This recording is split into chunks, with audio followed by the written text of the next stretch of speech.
Hello, everyone. Welcome to the third artist talk during the second edition of Santarcangelo Festival. It's a pleasure to see all of you here. Today we have a very special meeting because we have this amazing bunch of artists in the same place, which makes me feel very happy. I will just take the opportunity to introduce all of them to you. There is Marina Otero, together with Martina, who will be translating from Spanish to English, Italian, and other languages. Enrico Casagrande, Daniela Nicolò, Cristina Kristal Rizzo, Magdalena Kozłowska, Ntando Cele, Marilú Mapengo Námoda, and Bek Berger. Bek will be leading the meeting. So Bek, the stage is yours.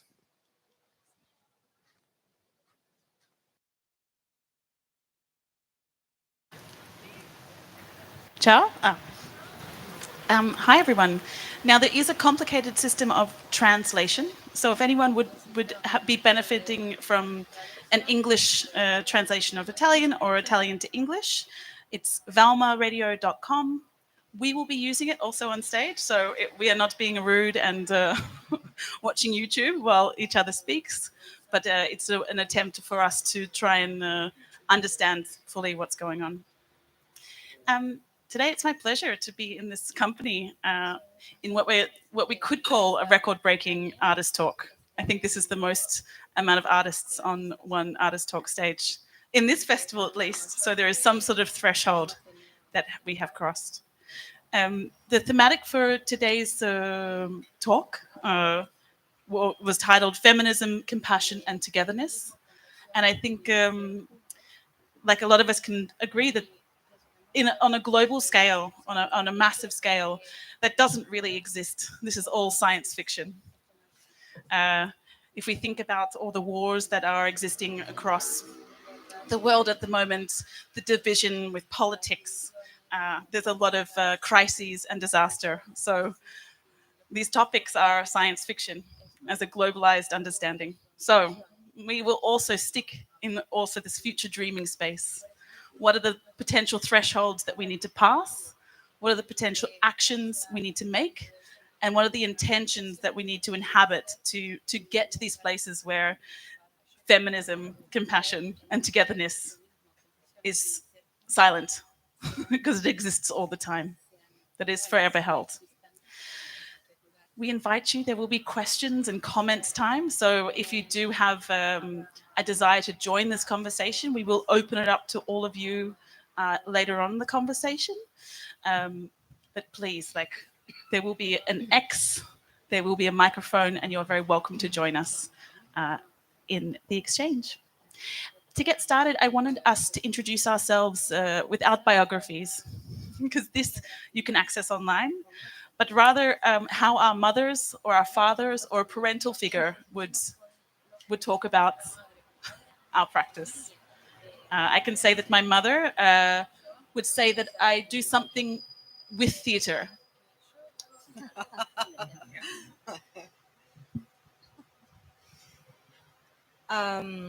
I would say that my mother would say that I do something complicated, and that I speak a lot. Yeah, I think that's it. Do I need to? Yeah, it's an interesting one to try and put myself in my mother's shoes, because my mother does not understand what I do at all. I think she would say that I think she would say that I work a lot. She would say that I work on a stage, and she would say, that she's proud. I think that's about it. Yeah. Also, for some reason, only some comical things come to my head, so I'm trying to be. I'm gonna try to be a bit more serious. So, my mom would probably say that I have an abusive imagination, and that I tend to use it in a mean way sometimes, but that I have a heart of gold, and that my voice is so beautiful, and therefore she can be actually very proud of what I'm doing. Wow. No, I think my mother would say that what I do is too difficult to understand, but it's beautiful. But then that I have to pay attention, because the word it's very dangerous. So I travel a lot. So where are you going? What are you doing? And then why you didn't marry someone? And why you didn't become I don't know, maybe a teacher? So this kind of stuff. I see that we are almost in the same position, all of us. I'm really, maybe my mother is really a working class woman, a housewife. For that was really hard to understand my choice. And still, after 30 years that I'm doing my job, for her is something strange, crazy, ununderstandable till the end. But now I think she understood that I'm doing something that I love. And now she's happy of this. She really, I think a little, she, invidia, she's invidiare, envious, she's a bit envious of my freedom in relationship of her life closing the door of a house as a housewife. So, and I love her a lot. So for me, it's not easy. My mother, she's living in a really small village, and she didn't understand what I'm doing. She asked, I'm 57, so she asked still now, when you start working, when, why why you don't take a position in this society? And all right, I'm okay with her. She's old now, and yeah.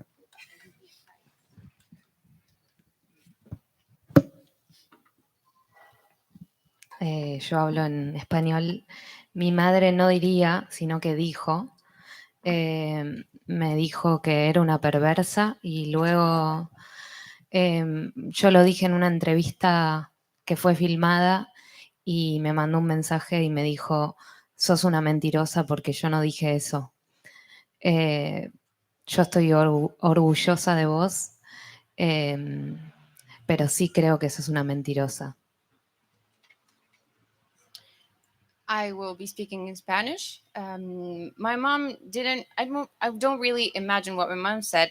My mom actually said this to me, that I was some kind of perverse. Once I said this in an interview, which was then filmed, and my mom texted me later, calling me a liar, saying that she had never said this, that she actually was proud of me, but yes, that I was a liar.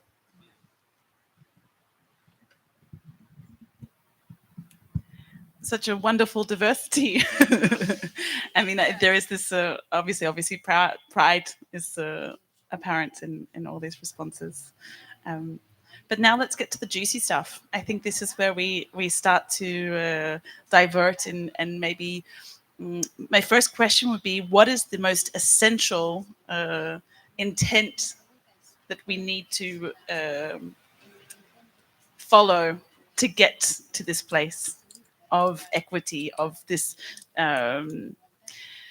this place we are not in now? No, what is this vision? What could it be? What is this essentiality that maybe you are exploring within your work already, or that you are desiring to get closer to?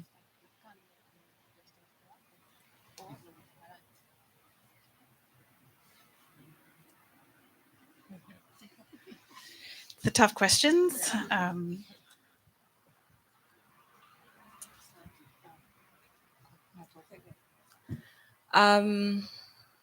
For me, sounds like healing is the first step.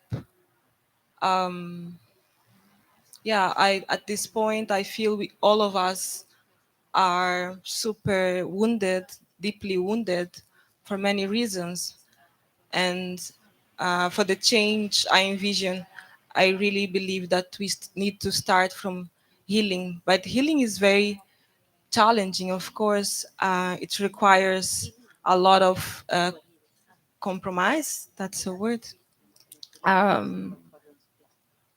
Yeah, I will just stop now. I think for me, the dream is to be in a space where I'm surrounded by, I think I already want to say empathy, but empathy in the sense of that I'm working constantly towards trying to show that we are all the same in terms of our humanity and who we really are at our core. And so, in order to get there, I imagine that there's another step before that, before you see somebody as your equal and human. And so that's for me always an interesting tension to play with of what is this in between that will get me there. Continue, so maybe we can go one after the other.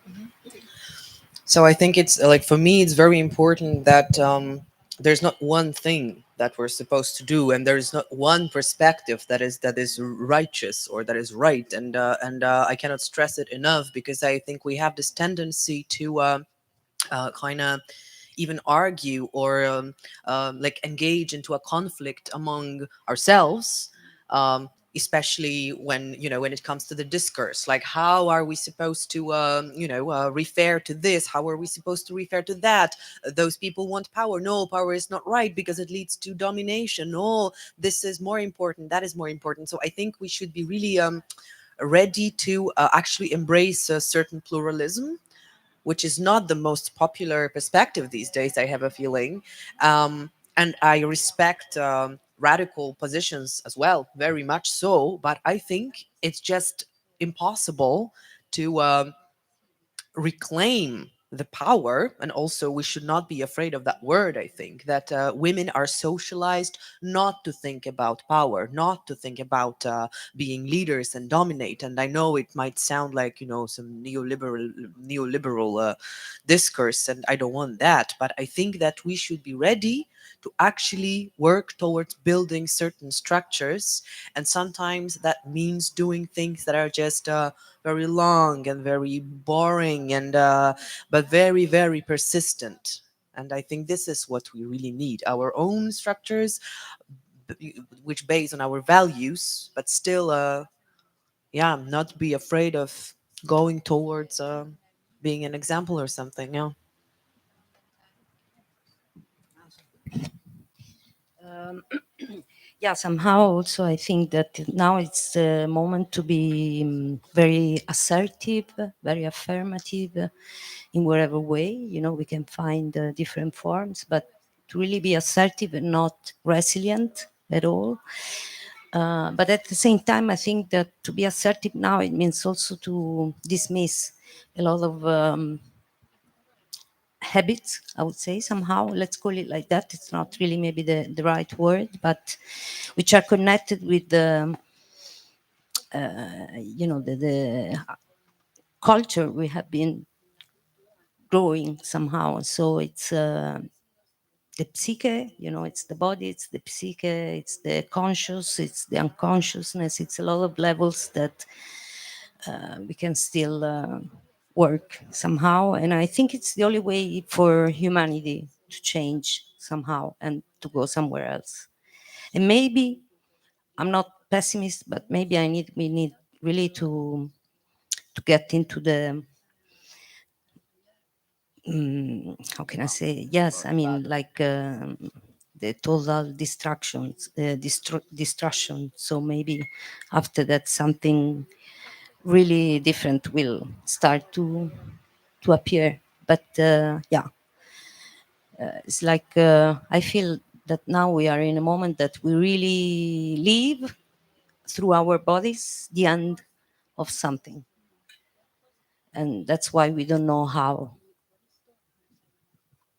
No, I'm totally agree. I try in English because it's not my favorite way to speaking, but no, I totally agree. And the starting point, as even in the show we have presented her here, the darkness, hello darkness, to be conscious of the dark times in which we are.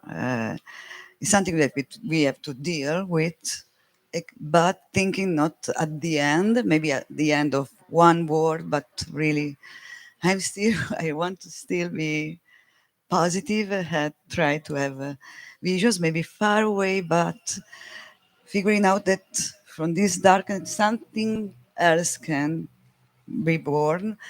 And yesterday, for accident, I've seen a picture from the queerness. They had this flag on which was written morbidezza radicale. Means radical softness, something like this. And to me, it was something that really shocked me a bit, maybe in a romantic way, but not so romantic, because starting from change your habits, the way in which you are dealing with the other, is this idea of softness, morbidezza. I don't know if it's correct. It's for me the first step to restart.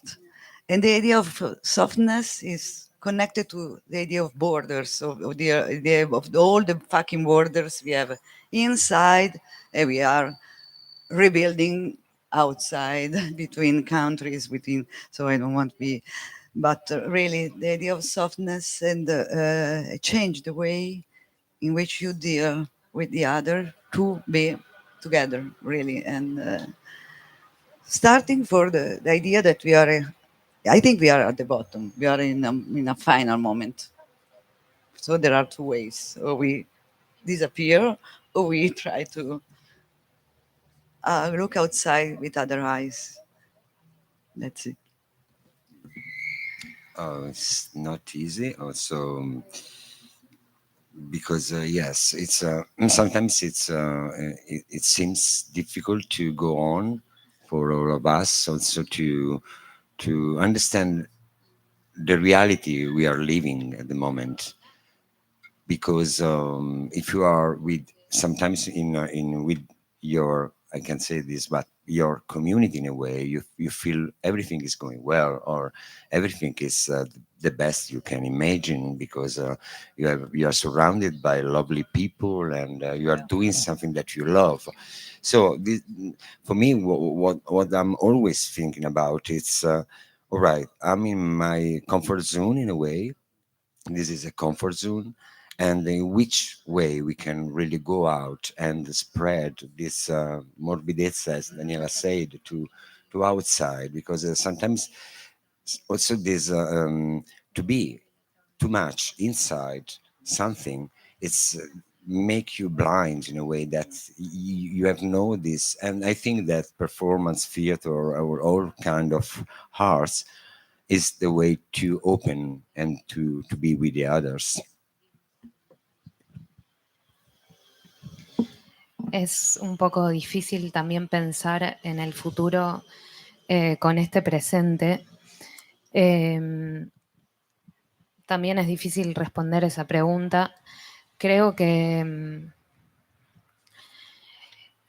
hay una incoherencia entre el discurso y la práctica en las sutilezas, y para empezar a transformar hay que observarnos individualmente qué es lo que cuestionamos afuera y cómo también lo cuestionamos adentro en lo práctico, porque muchas veces lo mismo que detestamos lo manifestamos.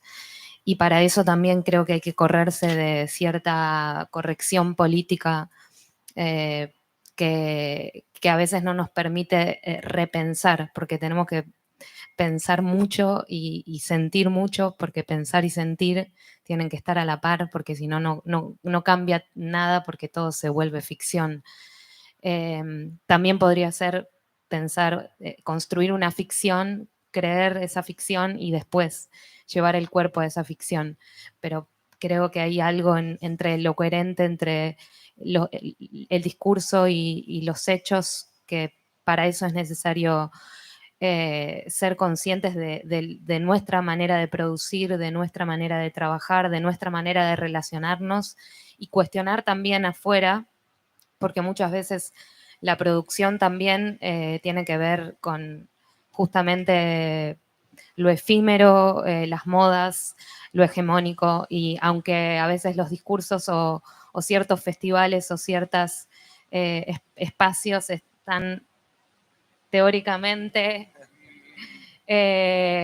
como discursivamente habitados desde esa idea, en lo práctico y en lo chiquito y en lo sutil muchas veces no sucede. Bueno, te dejo esto a la genia de ella.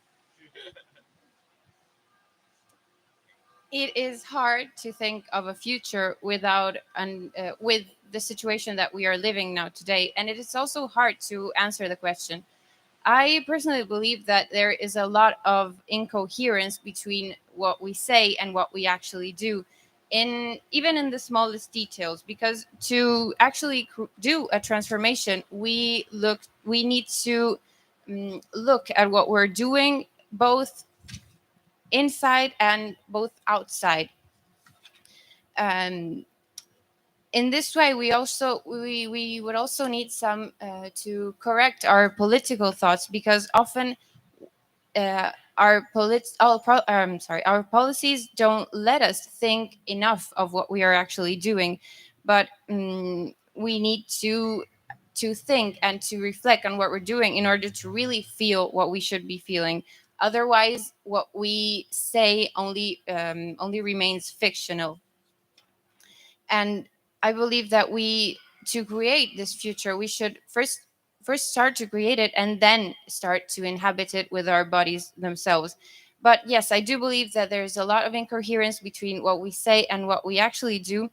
But we should start questioning our own ways of producing, of consuming, of having relationships with one another, both inside and outside. Because often, for example, our productive system is very ephemeral, is very prone to following trends. And festivals like this one, for example, have many beautiful ideas and propagate many beautiful ideas. But the problem is when these beautiful ideas don't actually become reflected in true actions.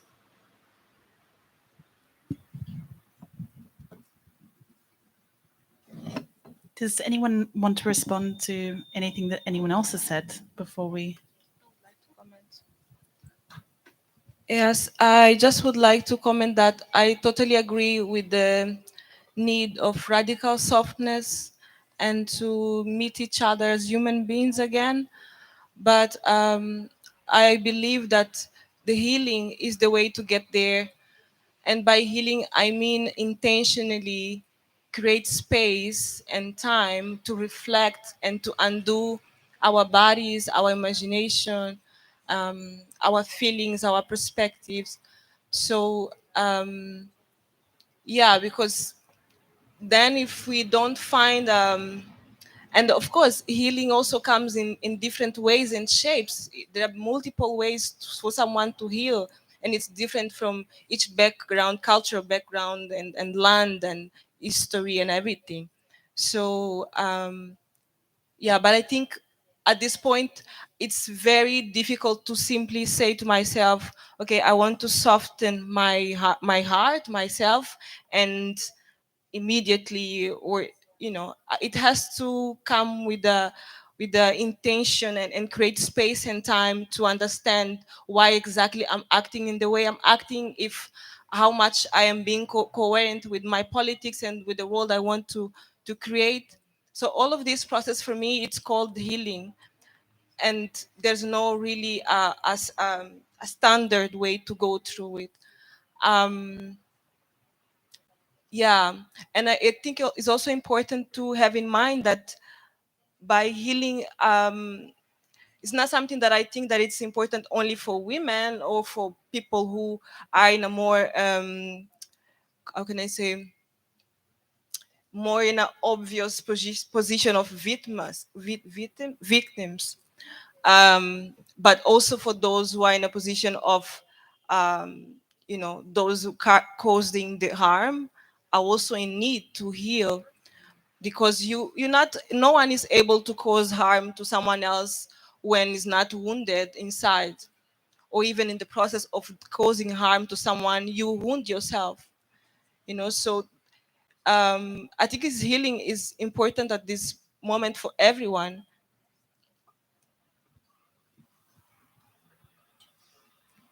Does anyone else want to take the word? I think, I think this radical imagination came up. This is maybe this tool that we need, some radical imagination. I think the attempts to inhabit transformation has been attempted for my entire living. No?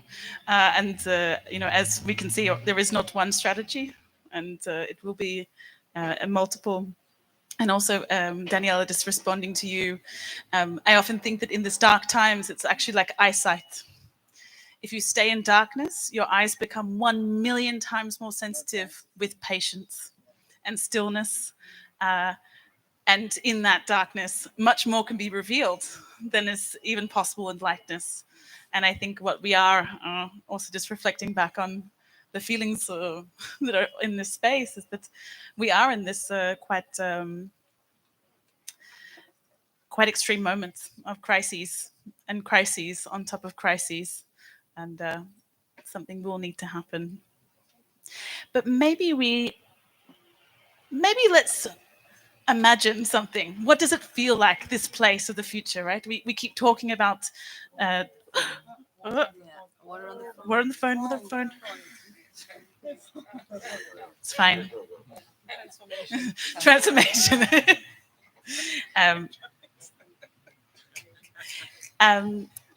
What could it feel like? What does this future? What are we transforming to?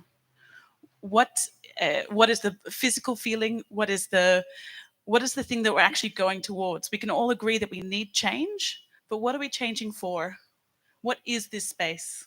Because we can't just say something else, because it could be worse, no? What is this? What is the politics of this place? How does it work? What is the mechanics? What is the atmosphere? No, we don't have to stay in this line formation. We can mix it up.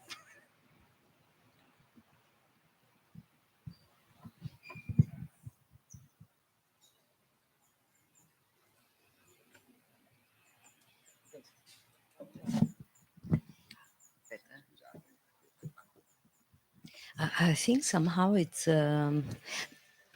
exactly the problem we have now. It's impossible. I mean, we are already in the future somehow. Sometimes I think this, now is the future. It's not like something over there, So it's in the present that we have to make different actions somehow. Maybe even if it's so contradictory in this moment, because it's true that we are going through, as she was saying, we are with our own singular life, we experience that we have to confront ourselves all the time with a lot of contradictions, so I don't know. I mean, it's quite impossible for me really to say, yeah, it should be like this, we should feel like that. I think healing, it's something, because it means that it's a process, it's a practice, and so we can start now. I mean, exactly now in this moment, and see, where we are going all together. Of course, now it's a moment that we need to regain. Not even multiplicity, but how really can we be in a square together? In the 70s, I was thinking, in the 70s, because now we are saying like nothing happened before, but in the 70s, many things happened in that moment everywhere, in our culture, and we were much more forward, and now it's like we are going backwards. So it's really, but we don't have any more, especially with COVID. I think we totally dismiss the the possibility to, yeah, to go in a square and really fight together for something. And I think that somehow this is not anymore the tool that we can use, you know, to move things. But still, I think there is something that we should watch in from the past to go in the future. And I always have some sentences from one is from Judith Malina when we work with Living Theatre. She always told us the only thing we have is now, is the present. Even if even last year we presented titled the festival Futuro Fantastico, because the idea of radical imagination is necessary. Absolutely, we have to allenare is to train. Thank you. Train ourselves to this exercise. But it's true, and I agree with you. This training is necessary to build new spaces, to build really to construct spaces. Because if not, we are just in a bubble of in a comfort zone between us. But if we have not this potential vision of new way of be together and create these safe spaces. And I'm sure now, of course, I'm a bit older than you, so we passed by the 80s, the moment of the 80s. I have parents from the 70s, the 60s, so now I'm a bit positive again, because I see even around this festival that the queer movements, the other women movements in Italy, for example, it's a movement, horizontal, transversal, trans-feminist, that is trying to transform spaces, relationship. It is something new in a way. After the protests from the 70s, etc., etc., now something new is happening with a lot of complication, and but I think that this perspective, trans-feminist perspective, it's a way to train your radical imagination and start to build, maybe first of all, to build small communities that, like a net, like a rhizoma, can be connected all over the world. I'm trying to be positive, really, but I see that even in all these young people are in this festival all over, could be a possibility, could be a potential. Yeah. I just want to add something, because I was thinking that actually there is something that I imagine, and I really, you know, would love that we go there, that we dismiss totally this kind of neoliberalism, capitalism, so that we can imagine a world where we don't need any more money to do things.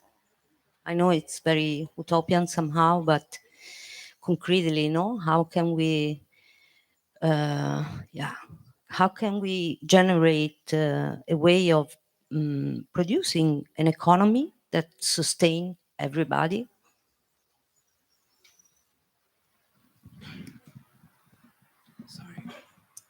I was just thinking that for me, I think the reason why it's hard is, or to imagine, is because it feels like, also publicly, it it feels like it should be something that we all agree on. It feels like it's something that it's a universe where we I should first check with everybody else if we are on the same wavelength, and therefore then it will be okay to say out loud. And so that not only that, it feels like we should agree on the how, we should also agree on the processes that will take us there. And the contradiction then is that we are all here individually and experience the world in such an individual way. But when it comes to this of how we imagine living together or perspectives, somehow, the contradiction is that, yeah, we think we should have only one way of how we should do things.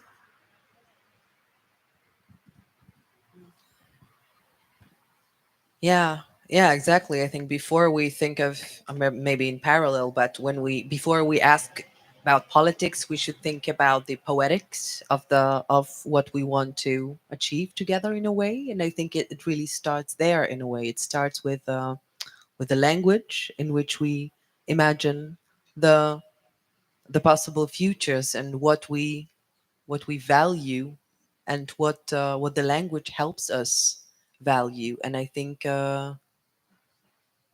it really starts with education in a way. Of course, in the beginning, we need to kind of agree upon what we want to pass on and what we consider knowledge also. And yeah, when I think about a specific future that I would like to live in, somehow I think it is connected to what was the first utopia of communism on one hand.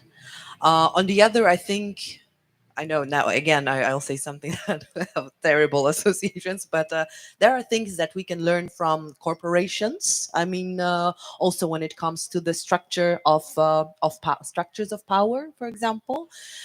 Exactly, because so it's not about power hungry people being in charge, but it's about understanding that there are certain functions that just need to be um, fulfilled in a way, and that we can all maybe be in that function in on different stages of our lives. That we can all kind of feel what it means to make decisions, or what it means to be those who need to supervise the decisions. Um, yeah, so of course, I don't have any specific solutions on how to, because of course, like then there is a some authoritarian um, thread always there, because and also I have a feeling that a lot of us on the left, let's say, have this tendency to fetishize authoritarian thought. So I mean, I'm from Poland, so it's quite close to so I would say it's close enough to Russia to know that this kind of fetishism is let's say irrational, to say to say it in a soft way.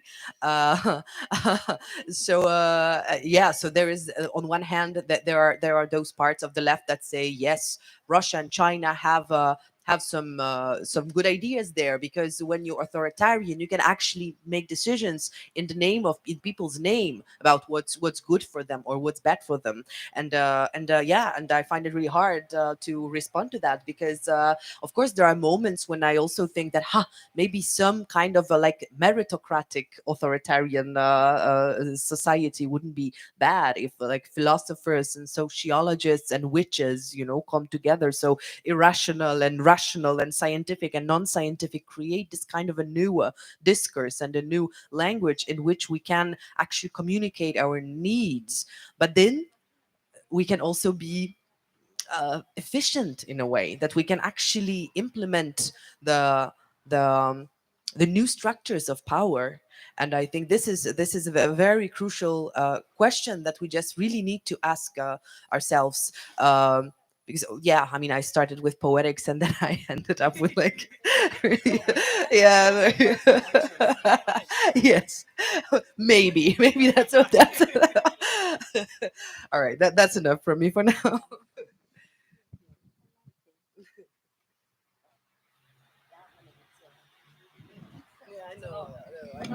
Also, I mean, now we are here and we are speaking in English, you know.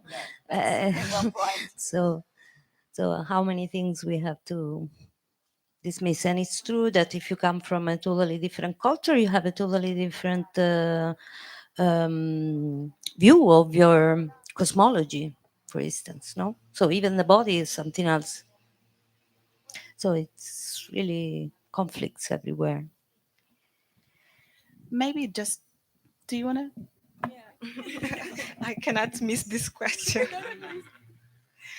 um, it's very of the question, and I have a lot to say, but mm, I think that if I can at this moment try to find the root of our suffering, of human suffering and problems, is that we forgot what we are, and we're dealing with who we are. I mean, we're dealing with identities that were created socially, and we actually are just spirits living a human experience. So for me, it's very important, and it seems like the future, the perfect future, would be this place where we remember that we are spirits, and we start embodying um, this fact. Um, for me, this really seems to be the heart of the change that I envision. When we talk about values that we could embody from this place, when we could talk about how we would be connected to nature and realize that actually the future we're trying to create, is not only in our hands, or at least not in our hands in a sense of in a very limited way we have in modernity to think about human beings, like all beings around us, just like the tree people, the waters people, um, the mountains people, all of them are part of this big thing, big game. And they also have a saying, and they also have to participate in this future. Um, and to get there, we need to remember that we are spirit. Thank you. Before we transition to the next phase. Bueno, eh, es muy distinto hablar después de que hablaron otras porque todo va cambiando. Para mí soy un poco, tengo poca esperanza del futuro porque veo el presente, y quizás en oposición a la urgencia del futuro, porque es urgente, porque ya es presente, quizás pienso que como el trabajo más pequeño es darnos tiempo, algo que quizás perdimos la idea de perder tiempo, y no como, porque relacionamos la pérdida del tiempo con el consumo, con el aburrimiento, y ya enseguida hay que producir. Quizás no es el consumo que otras personas tienen de ir a comprarse cosas, o tenemos que leer tantos libros, tenemos que ver tantas obras, y que quizás tiene más valor encontrarnos o darnos tiempo para cosas más chiquitas. Y creo que hay algo de eso que construye también, que puede construir el futuro. Darnos tiempo para que la mirada pueda transformarse, porque si no estamos ahí produciendo. Lo mismo pasa con nuestras obras. A veces trabajamos con muchos recursos porque hay que rellenar, porque hay que hacerlo más efectivo. Y en eso vuelvo a repensar en nuestro trabajo, porque muchas veces lo que digo después no lo practico en mi propia práctica. Entonces, quizás algo de darse tiempo para poder mirar las cosas, y escuchar a las personas que a veces no tenemos tiempo para escuchar, para aprender algo, no sé, algo de eso pienso.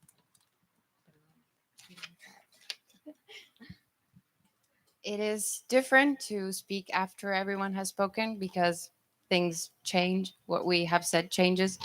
I personally have little hope for the future because I see what the present looks like.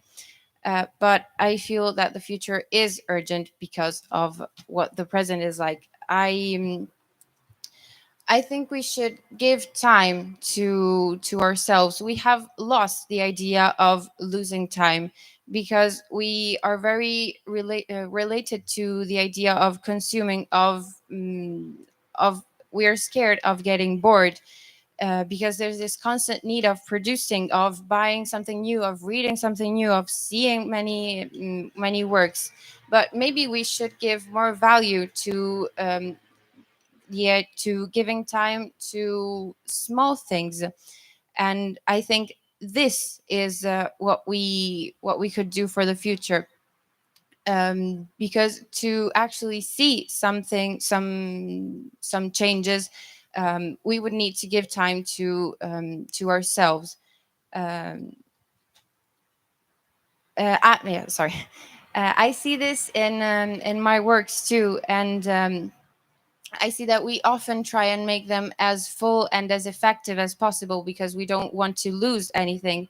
But as I was saying before, in my works, I see once again that we sometimes say something, but in our actions, we don't actually do what we are preaching.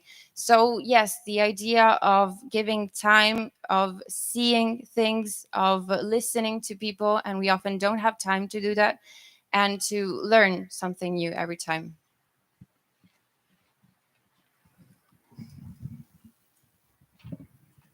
Thank you.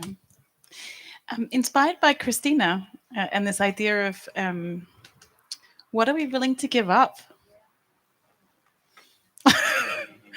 It's a big question, but I think for me, it's one that we can. I mean, obviously, it's public, so maybe you don't want to make a commitment here on the spot. But like, what are we really ready to put on the line?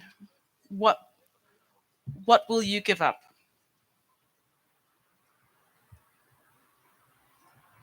In order to realize this many things. In order to instigate the start, the sticky in between space of between now and this more empathic, connected future. I need to give it up with racism, first of all, with racism and intolerance. For me, is the first step for be together, absolutely. And there are a lot of things, money, of course, the control of the time, that our relationship with time, that we are, it's true, we are not able to lose time, to take our time, as artists are pressed of the production system that ask us more, that ask us something new, that ask us something different, that ask us something in the trend of the moment. But first of all, racism and the intolerances and the borders again, for me is the first step, really the first step to restart again something different together.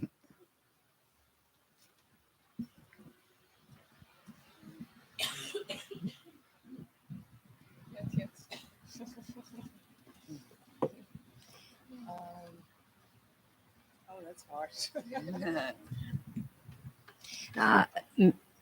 I don't have answers now, but I was thinking that maybe also we should. I was thinking about comfort. What is comfort for us, and because it's we were actually today. I was talking with someone, and we were talking about the fact that maybe in in the fall we are not going to have hot water in the houses. We don't know, but it can happen here in Italy, so, or at least not as we are used to. So we were actually discussing, because the other person was saying yes, but in other parts of the world already they have problems, like this, so maybe it's also okay that we understand that now it's our moment.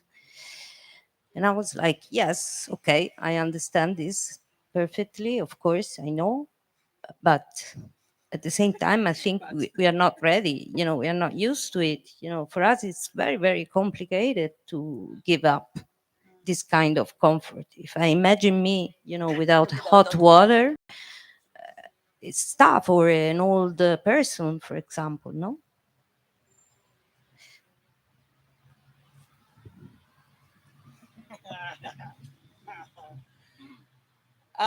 Yeah, I don't know. I just thought now what would be really, really close to me. And I imagine that if there was, in order to even have a glimpse of this world that I imagine that we could go to, I would have to give up the space that I've occupied of uh, being the spokesperson of my background and identity. I would have to give up the role of maybe also being or coming from a or embodying a black body, and then constantly seeing myself in comparison to other bodies. That would be the scale I imagine I would have to give up in order for that dream to happen. I tend to come out beautifully. I resonate a lot with what you said. I think that's also what I would give up first. And I think I'm already in this process. Just looking at the performance that I will be presenting in the festival, the title is Mom, I'm No Longer Black. And I mean, there are many layers tied to this work, but I think in my journey at some point, because as I have a background as activist as well, and so in the process of really growing, understanding the complexities of the world we live in, and racism and colonialism and patriarchy and everything, I think at some point I found myself looking to the people I see as the ones benefiting from the system, in the same way they look at me, without humanity in the sense, because it's so many issues. And then I would ask myself, is it possible that there is a human being doing all of this, causing all of these problems? And then I think I at some point I was doubting humanity in white people. So for me, it was a process to give up of the identity, the idea of blackness, and open for the possibility of seeing, for going deeper in my understanding of what encompasses humanity. And yeah, so I think that's the core for me at this moment, at least.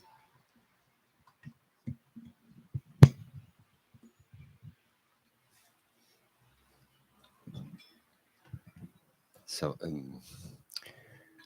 I think that we are saying a lot of things, and it's so beautiful that we are saying not the same, of course, but we are in a position in which I really I want to give up the no opportunity to be in this kind of discussions, and because it's so important to repeat what we know in a way that Daniela starts say racism and you add other things, and but sometimes you say that you are talking with others and you say okay, it's old, it's something I've said, but to repeat, I don't want to give up to repeat things, to repeat always the same things that are important.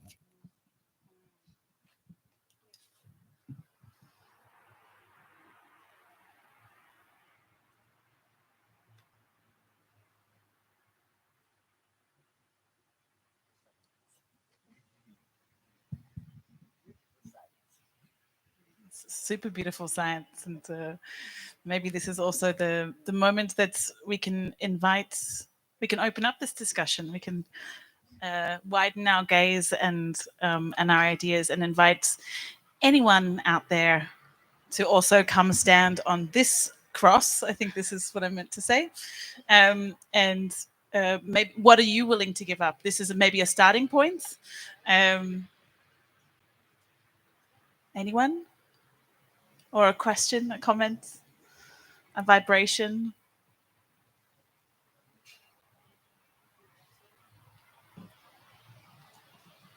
You don't need to ask for permission. You can just occupy this white square. It's a cross, sorry. Yeah. You have to come here. It's about the microphone. It's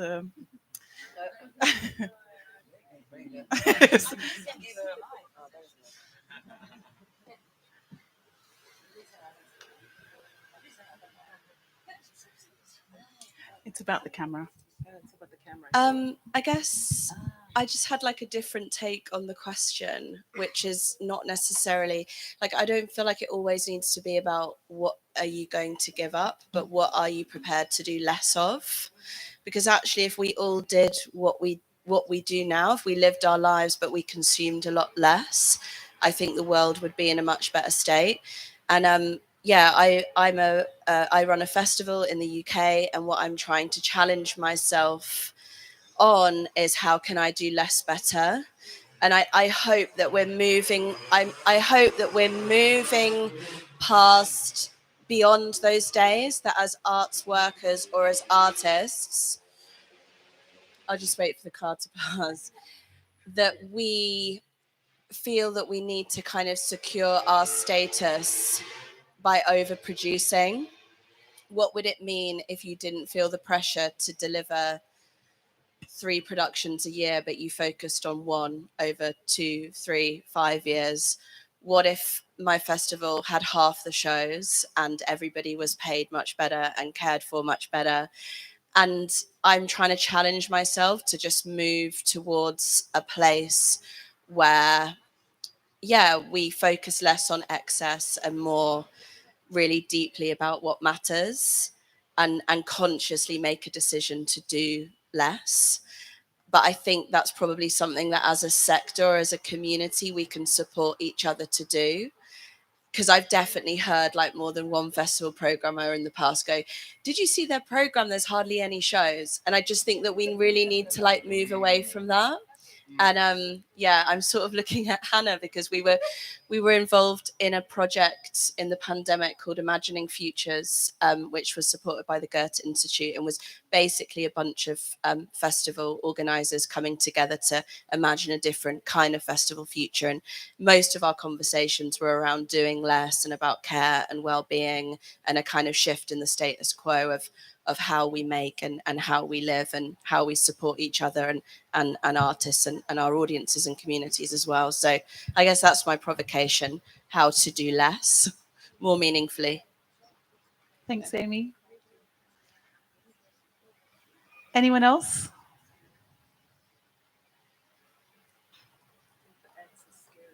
I'm sorry about the X. It's technical, not personal.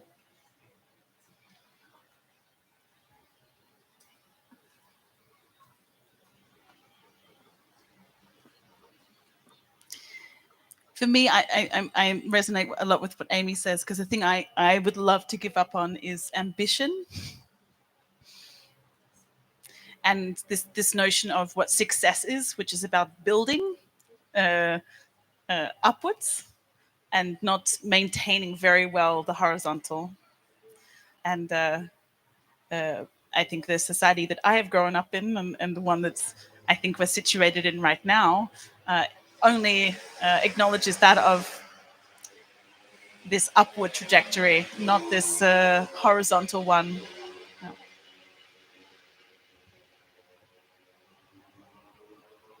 Are there any other questions from the audience? We have an incredible brains trust up here. We also have obviously collectively how many shows between 6 shows between the panel in this year's festival.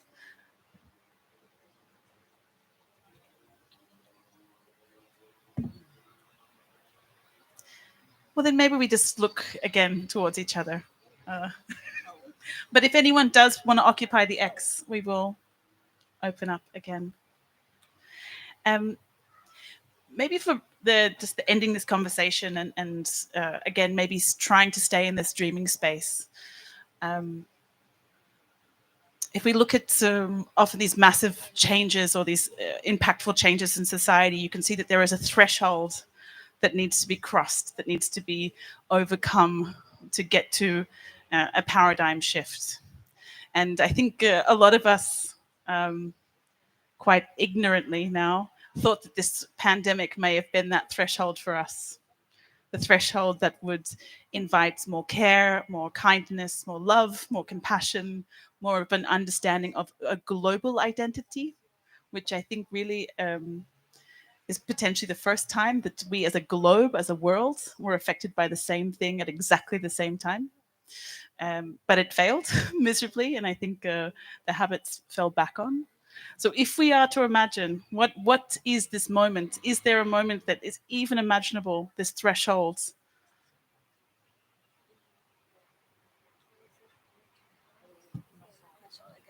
So the threshold, what could be this turning point? What is the moment? And it could be totally imaginary. Like I keep thinking about Jeff Bezos, like getting into a car accident or getting really hungry and like, I don't know, maybe he would, he could solve world hunger really in a day. This guy, this one guy, he just has to have one moment that could change him, that could change the world. So what, even if it's an imaginary and a completely absurd, what is one moment and what is a turning point that we can look for or try to identify?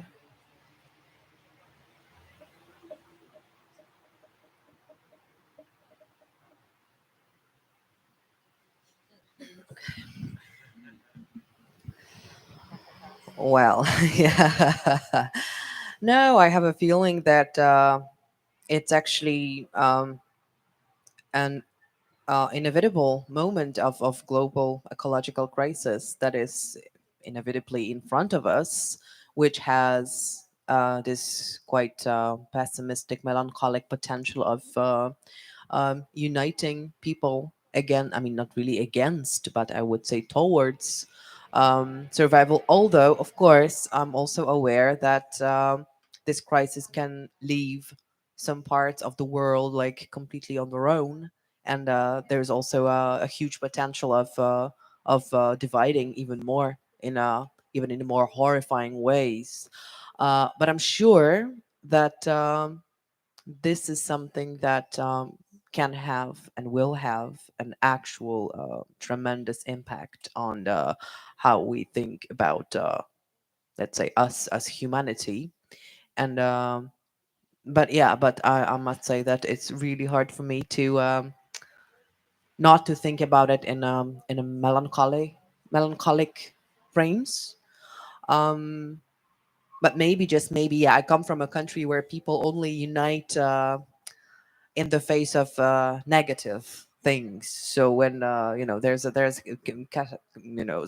like the Pope dies, and all of a sudden everybody's on the street, crying together. It has, yeah. Sometimes it also has very positive effects. So for example, now. During the war in Ukraine, people actually really united, and for a time being, I hope that it can last. I would love to say that it will, but I don't know. But yeah. So Polish people have this ability of standing together in the face of something that is definitely negative. So I would really love that the rest of Europe, and then let's say the US, like, so the countries that actually have a certain yeah, more power than others, unfortunately, yeah, it would just do the same in the face of this yeah, melancholic specter that is above us all. Yeah. I, I actually think that it already has happened. I think that the pandemic didn't fail necessarily. I think that it did exactly what it was supposed to do.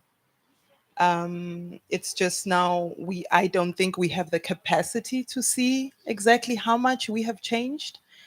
And we're still in the crux of the change. I think we are it makes me think of a metaphor of a chaos and of a seed growing, and as the seed you cannot see your own growth, and so therefore I imagine, for me anyway, that's why it's hard to imagine anything else, because we are changed already, we are in the process of change. And so, but of course we are trying so hard to hold on to what and who we used to be before, and so even to imagine something else feels like a really difficult task.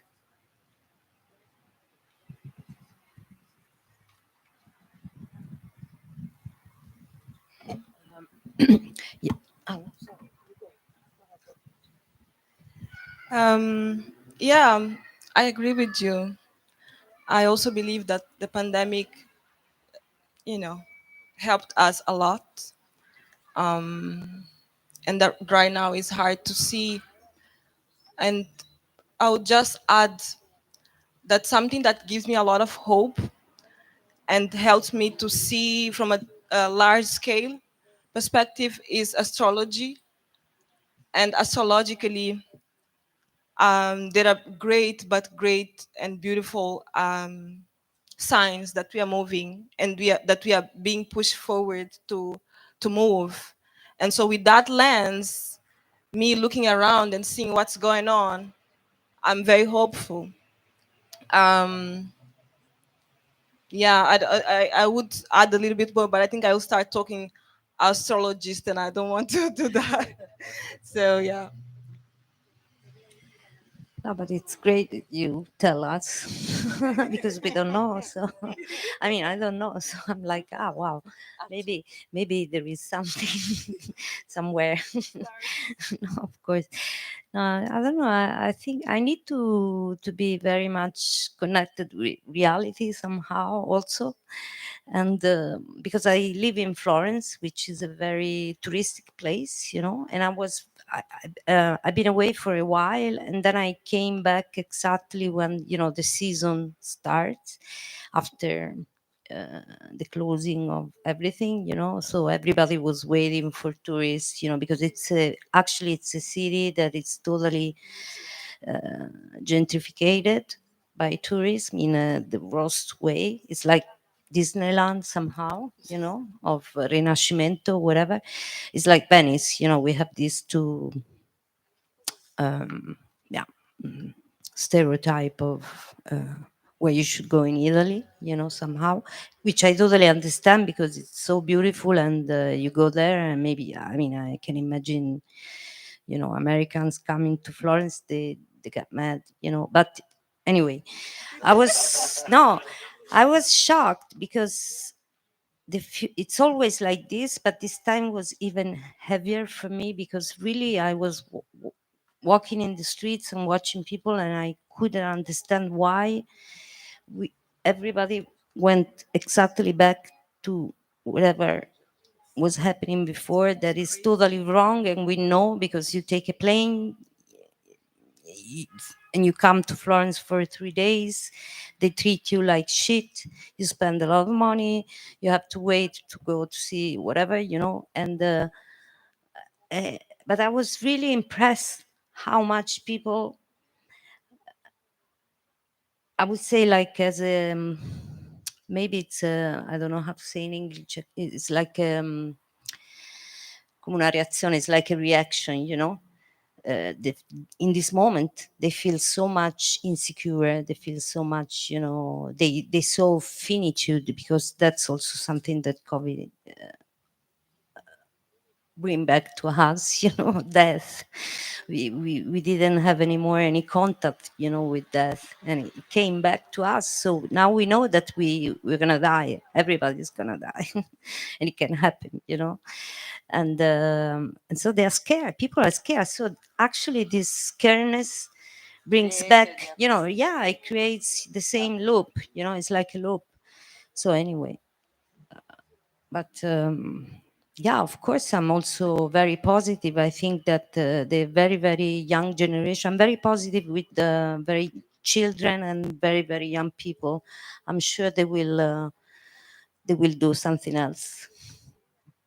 They have already a different kind of sensibility, perspective, vision, way of of course. I mean, they. Yes, I mean, I don't have any. I'm sure everything will be destroyed. That's my vision. I'm very catastrophic. I know that everything has to be destroyed, and then we can start again.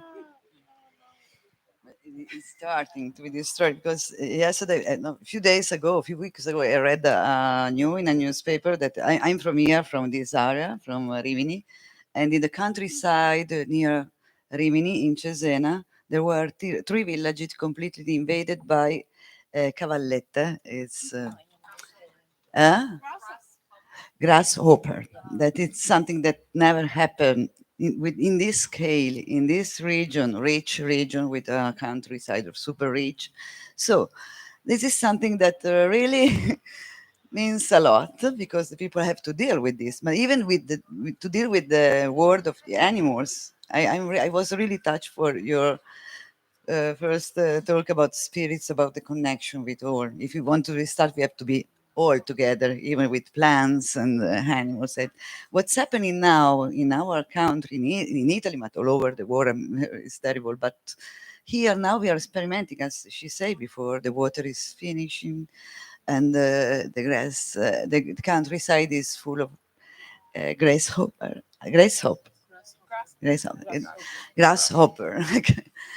And this is something that arrived, that's measured in your face. Means that and it's already happened. Now we are starting to see the consequences.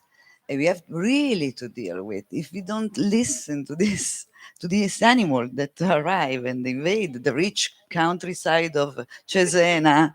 And in the newspaper, the other article was, be careful because they will arrive on the seaside, and on the coast, and they can invade all the tourists, the beaches of the Riviera. That means money, tourism. And here we go in the post-apocalyptic science fiction, but it's not so far. It's not so far. And it's something that now the science fiction, the catastrophic future, and the present are crossing. Really, now from this position, we have really to restart. To me, this is the threshold. The crossing with all the catastrophic vision we have had, pandemic, wars, whatever, and it's happening now. And now it's this from this crossing point, we have really to be careful, be soft, and listen to whatever we have around, and fight, even fight a lot. And,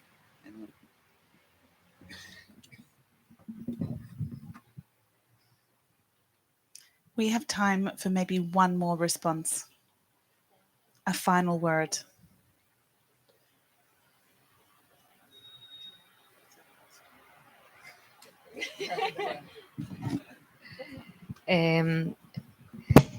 Es yo lo veo un poco más, bastante trágico, la verdad, el presente y el futuro. Creo que la pandemia nos trajo la evidencia de lo que se estaba tratando de tapar, que es la brecha entre ricos y pobres cada vez más extrema, porque mientras nosotros estamos acá charlando, en la India tienen un vaso de agua cada cuantas personas, en Argentina mismo, del país de donde vengo, y otros países subdesarrollados, después de la pandemia la gente se estaba muriendo de hambre. Los pocos artistas o la gente que intentaba hacer arte se tuvo que poner a trabajar de cualquier cosa, dejando sus trabajos artísticos. Entonces, creo que cada vez, yo hablo desde un absoluto privilegio, entonces me parece que es un poco difícil pensar cuando está ocurriendo, en la bolsa cotiza el agua, ya está empezando a cotizar el agua. Entonces, creo que otra vez hay que volver a lo sutil porque es tan el panorama es tan oscuro que poder como, bueno, ver qué es lo pequeño que puedo hacer, al menos agradecer lo que tenemos y poder compartirlo, quizás sea eso, o pequeñas cosas, porque es un poco, a mí muchas veces me genera mucha culpa. Me he venido a vivir a Europa para que mi trabajo sea un poco más, para que pueda profesionalizarme, porque allá no, de alguna manera no hay acceso, cada vez el acceso está más limitado geográficamente, económicamente, y hay un montón de personas que siguen allá y que están allá en situaciones muy complejas, y como me parece que la culpa no sirve, pero sí pensar para ver de qué manera nuestro trabajo puede ser de alguna manera distribuido, pensar en si nos toca tener información o acceso, cómo hacer para que para compartir la información, para compartir el acceso, para intercambiar, para aprender. Eh, Eso es lo único que me queda por, eh, sí, como preocupación más que nada.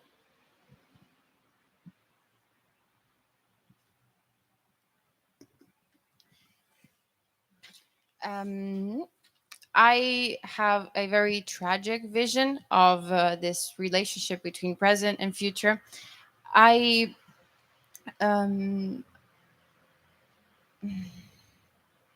one second.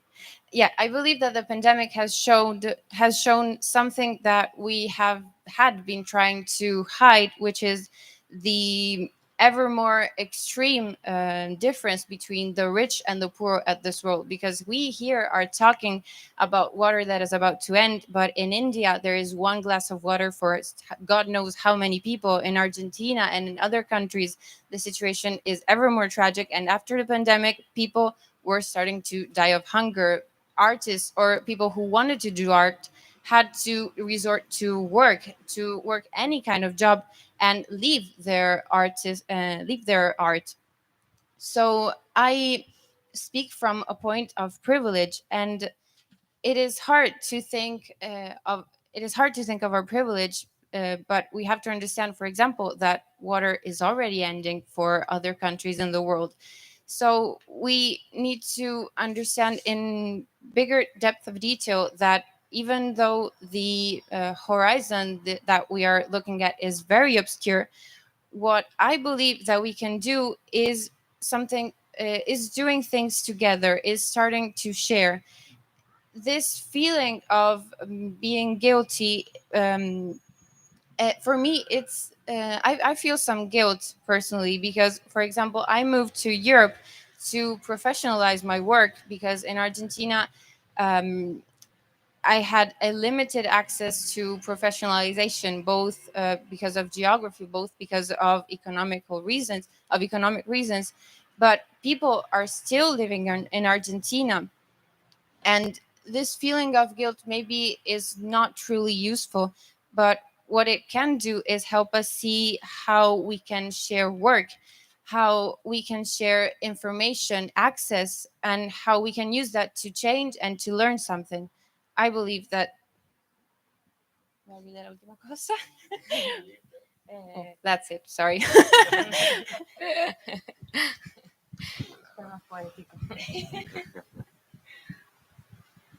And I think that's our final words. I'd like to thank everyone for being so generous and generative. And this conversation, like we said, will not save the world. This is just a place to maybe spark some other conversations that will exist in other places and other times.